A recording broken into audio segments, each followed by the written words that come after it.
How to use Shein points or how to use points on Shein. Hello everybody, welcome back to my channel. This is me, Ben Bisnet, and today I'll guide you on how you can use points on Shein.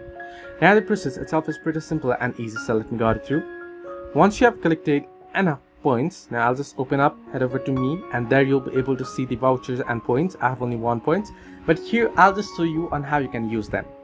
Once you have enough points, you can simply head over to the checkout page. That is, you want to head over to your cart and then tap on checkout and head over to checkout page. Now once you have entered in your shipping address and all other details here, what you can do is during the checkout on the payment page, you'll be able to see the option that says use points. You want to tap on use points, select the amount of points you want to use, and then you can go ahead and make the purchase.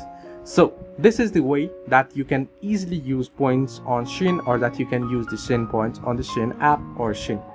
Hope this helped you to like and subscribe, and do not forget to leave a comment down below if you have any further issues as well.